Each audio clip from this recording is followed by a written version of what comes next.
Salut tout le monde, j'espère que vous allez bien et on se retrouve comme chaque semaine pour que je puisse essayer de répondre à une question que vous m'avez posée. Et cette semaine, j'ai choisi une question qui revient extrêmement souvent. C'est vraiment un gros sujet de préoccupation chez les jeunes mamans. Bonjour Laurie, j'ai une petite question s'il te plaît. J'allaite mon bébé de 5 mois sans jamais aucun souci. Sauf que depuis quelques jours, il a commencé à me mordre, probablement à cause d'une poussée dentaire. Et j'ai très mal. J'essaie de ne pas crier, mais que puis-je faire? Alors premièrement, tu as tout à fait raison d'essayer de ne pas crier, c'est également ce que je conseille aux mamans. On essaye vraiment de ne pas avoir de mouvements, de bruit, de gestes brusques qui pourraient effrayer le bébé. Pourquoi? Parce que simplement, vous allez faire peur à votre enfant.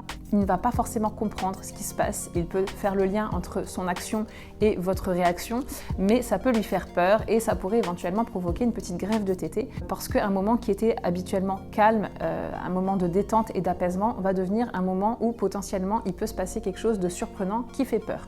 Et donc ça, l'enfant en général n'apprécie pas vraiment. Donc ça peut vraiment le déstabiliser. Même si forcément, c'est extrêmement difficile de se contenir parce que dans ces moments-là, on a une réaction physique qui est tout à fait normale face à la douleur ou face à la surprise aussi de cette douleur. Mais on va essayer au maximum de contenir. On va pas non plus totalement cacher parce qu'il faut faire comprendre à notre enfant ce qu'il vient de faire et que ça nous fait mal. Donc qu'est-ce qu'on fait? On réagit. On lui dit « tu es en train de me faire mal, tu fais mal à maman ». Enfin, on lui signale vraiment que cette action ne nous plaît pas vraiment. Et évidemment, on le regarde et notre regard doit être cohérent avec ce qu'on lui dit, c'est-à-dire qu'on ne le regarde pas avec un grand sourire. Si notre enfant ne desserre pas les mâchoires, les gencives de notre mamelon, eh bien, on va l'enlever tout simplement. Parce qu'on ne va pas le laisser continuer à mordre de façon répétée et continuelle. Donc on va l'enlever non pas en essayant de tirer l'enfant et le sein d'un côté et de l'autre, on va tout simplement glisser le doigt à l'intérieur de sa bouche pour décoller l'effet ventouse et on va éloigner notre enfant du sein.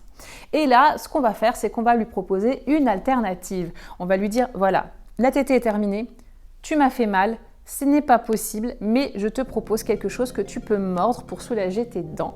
Et là, par exemple, vous pouvez lui faire mordre votre collier d'allaitement puisque vous l'avez directement à portée de main. Sinon, vous vous arrangez pour avoir autre chose à portée de main, un doudou, un anneau de dentition, quelque chose qu'il aime mettre à la bouche et qui le soulage. Vous pouvez également, avant et pendant les tétées, lui faire des petits massages au niveau des joues pour essayer de détendre un peu ces muscles-là. Sachez que c'est tout à fait vraiment, absolument normal qu'en pleine poussée dentaire, votre enfant essaye de vous mordre. Il essaye de trouver une solution pour soulager aussi ce qui le gêne, ce qui lui fait mal.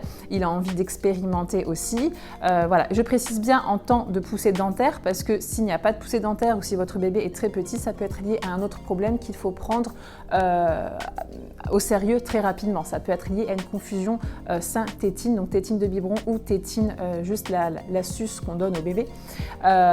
Donc faites attention. Mais en pleine poussée dentaire, c'est tout à fait normal. Sauf que il va falloir répéter tout le temps la même façon de faire pour que l'enfant puisse comprendre que serrer ses gencives sur le sein, eh bien ça fait mal. Il y a des mamans qui vont avoir la marque des petites dents sur l'aréole. Il y a des mamans qui vont avoir un canal bouché, qui vont avoir des crevasses qui vont apparaître alors que jusqu'à présent leur allaitement se passait bien. Bref, ça peut être aussi quelque chose d'assez déstabilisant pour la maman et de douloureux. Donc on ne va pas le laisser faire, on va lui proposer des alternatives. Bien entendu, ça n'empêche pas entre les tétées d'avoir recours à toutes les autres solutions pour soulager ces poussées dentaires. Je ne vais pas revenir sur tout ce qu'il est possible de faire pour soulager les poussées dentaires parce que c'est hors sujet. Là, je me concentre vraiment sur cette question de morsure pendant l'allaitement. J'espère que ces conseils vous seront utiles et je vous dis à très bientôt pour une nouvelle question.